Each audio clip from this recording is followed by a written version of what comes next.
I'm going to start today off with an amends. Good morning. Full disclosure, I'm on the toilet right now. Not in the beginning, but on the tail end of it. I'm almost done. And I had a feeling. I got a feeling that today's going to be a good day. For those of you who have followed my story, that have heard me speak on numerous objects and events and objects, you've heard me talk. You know that I have been very vocal, and I try to inject humor into it, but I've been very vocal about my dislike of things, It's a very negative way to go through life, Instead of to pick out the good, I focus on the bad. And that was, I don't know if it's racism, but it's against the country of my dislike of Canada, my dislike of the genre of music of reggae, and the last thing I'll save till the end. I'm at a different place in my life now. I can't listen to the music that I can respect the music that I listened to growing up that helped me through such a angsty, hard time, emo time in my life. And not that I'm not angsty or emo today, it's just I can't listen to that stuff. I can hear it and go, okay, that music saved my life. And I understand. I have a new appreciation now for Bob Marley and the Wailers and all reggae music, Toots and the Maytals, and oh my God, it's like amazing. I get it now. I wasn't in the right season of my life to appreciate those things.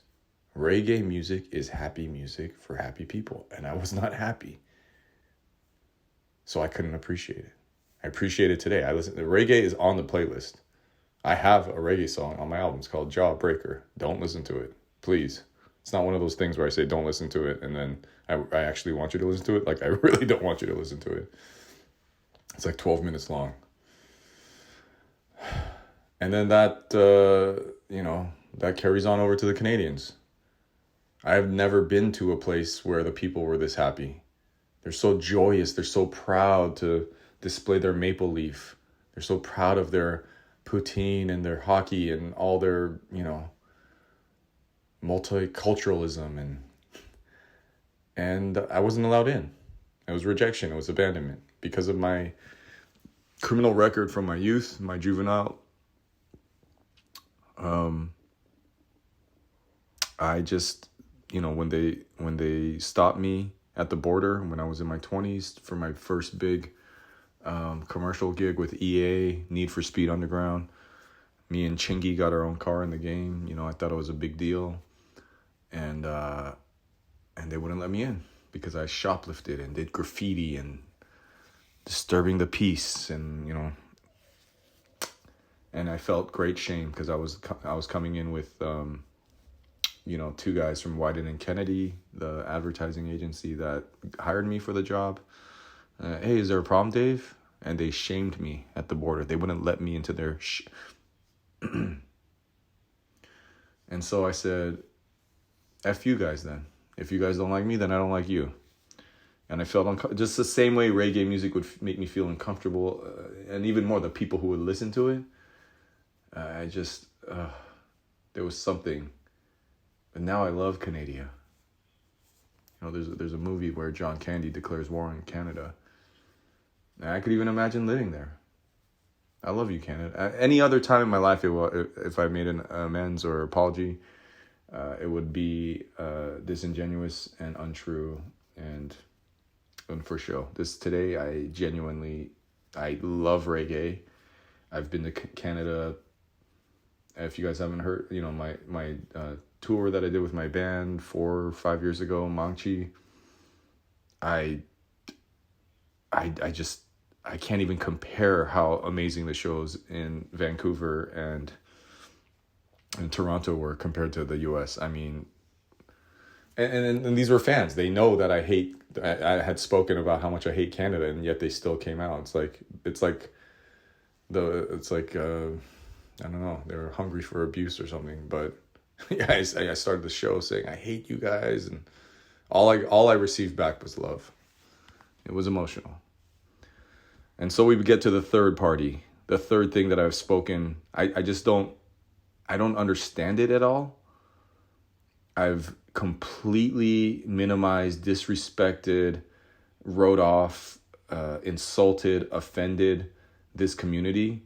They've shown nothing but love to me. It's probably the art form, the art medium that I get the most messages from. Glass blowing. I don't know what I did in my life to attract so many glass blowers and people that are, but I just, same thing. I have spoken, maybe not as much as the Canadians and the reggae, but I've spoken how much I hate that art form, how cheesy and cheap and corny, and even the best glass blower is like saying you're the best. I'm not even going to make the analogy. It's too mean. I don't want to be mean. It's just, you're making the stuff that's all fragile and it could break and it doesn't look that good, and all the people are like, potheads and do shrooms, and they're just like, I don't know. And I sit here today and I have had so many direct messages, so many things of glassblowers saying, hey, let's trade art. Let's trade, I'll send you a bong or a pipe or this thing that completely does not look like a bong unless you want it to be a bong. It's like this really intricate castle, and other people saying, hey, do you have any idea who that guy is? That's like the Basquiat of the glass blowing world. And I don't know what, and I guess I didn't even pick this up until I started talking. It's the same thing again. The glass blowers are probably the happiest artists in all of the art world.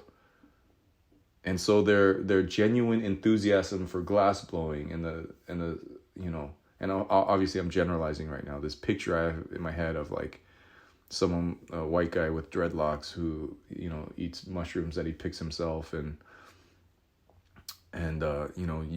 uses his own glass pipes to get high. And they're just the nicest, sweetest people. And because I hated myself, because I was a masochist, because F you for loving me, hating my fans. If you love me, I push you away, and self-destruction, all those things. I pushed away all these things that are loving and sweet and kind.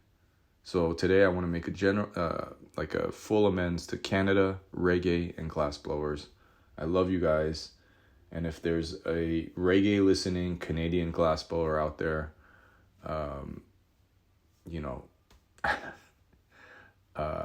let's trade. Dosame.